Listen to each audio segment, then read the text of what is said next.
தேசிய நெஞ்சங்களே, தமிழ் சொந்தங்களே, அதாவது பீகாரில் நடைபெற்ற தேர்தலுடைய வாக்கு எண்ணிக்கை நேற்று முடிஞ்சது. அதில் அமோகமாக என்டிஏ கூட்டணி வெற்றி அடைஞ்சிருக்குது. அந்த என்டிஏ கூட்டணி வெற்றிக்கு வாழ்த்து சொல்லிடுவோமா? ஆமாம், புதிதாக கூட்டணி தேர்தல் ஆணையத்தோடு அமைச்சிருக்கக்கூடிய என்டிஏ கூட்டணிக்கு நம்ம வெற்றிகளை சொல்லிடுவோம். அதாவதுங்க, அவங்க ஒரு வருடத்துக்கு முன்னாகவே அந்த ஆர்எஸ்எஸ் தொண்டர்கள் அந்த கட்சியுடைய கலப்பணிகளை ஆற்ற ஆரம்பிச்சிடுறாங்க. நம்ம இந்த இடத்துல தொய்வில் இருக்கிறோம்.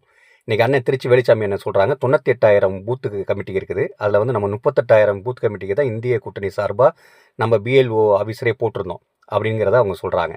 அப்போ உள்கட்டமைப்புகளை வலுப்படுத்தணும். சரி, கூட்டணி இருக்குது, இல்லைன்னு சொல்லலை.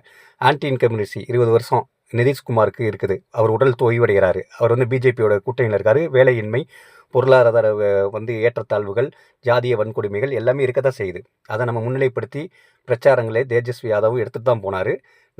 ஆனால் அவர் வந்து முதலமைச்சர் வேட்பாளருங்கிறது உடனே அறிவிச்சிருக்கணும்.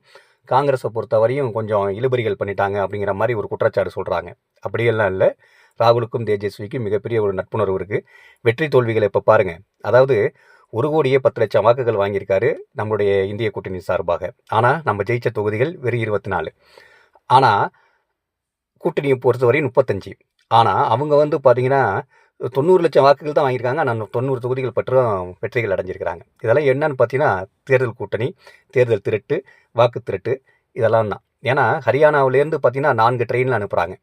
ஏன்னா அவங்களுக்கு வாக்காளர்களை வந்து இங்கே பீகாரில் இணைச்சிருக்காங்க எஸ்ஐஆர் மூலமாக. இங்கே இருக்கக்கூடிய பணியாற்றக்கூடிய வட இந்திய தொழிலாளிகளை அனுப்புகிறாங்க ஓட்டு போடணுங்கிற ஒரே கண்ணோட்டத்துக்காக. ஆனால் அங்கே ஓட்டை போட்டு எங்கே வேலைக்கு வரான்? மறுபடியும் தமிழ்நாட்டுக்கு தான் வரான். வேலைவாய்ப்பு உருவாக்கும்னு சொல்கிறது தமிழ்நாட்டில் வச்சு கணக்கு வச்சு அவங்க சொல்கிறாங்க போல இருக்குது. சரி, இதெல்லாம் உள்ள காங்கிரஸ் ஏன் தோல்வி அடைஞ்சது அப்படின்னு கேட்குறாங்க. அதாவது ராகுல் காந்தி அவர்கள் 7ஆம் தேதியிலிருந்து 17ஆம் தேதியிலிருந்து 1ஆம் தேதி வரையும் ஒரு 1300 கிலோமீட்டர் சுற்று அந்த தேர்தல் பரப்புரை பண்ணி மக்கள் எழுச்சியாக வெள்ளமாக வந்த இடத்துல கூட ஏன் காங்கிரஸ் தோல்வி அடைஞ்சதுன்னு கேட்குறாங்க. ஒன்றே ஒன்று உதாரணம் தாங்க. காங்கிரஸில் இது எத்தனை ஓட்டு பிரியுதுன்னு பார்ப்போமா? ராம்விலாஸ் பாஸ்வானுடைய கட்சி, அவர் மகன் நடத்தக்கூடிய கட்சி வந்து தலித் சமூகத்துடைய கட்சி. அந்த ஓட்டுகள் பிரியுது. அவங்க வந்து பிஜேபி கூட்டணி வச்சுருக்காங்க. அதே நேரத்தில் மாயாவதி, அதாவது அங்கே பிஜேபியில் அவர் கூட்டணியில் இருக்கனால தலித் மக்கள் ஓட்டு உழுவாகவும் போயிடுச்சுன்னா என்ன பண்ணுறது, பிஜேபி பகுஜன் சமாஜை வச்சு பிரிக்குது.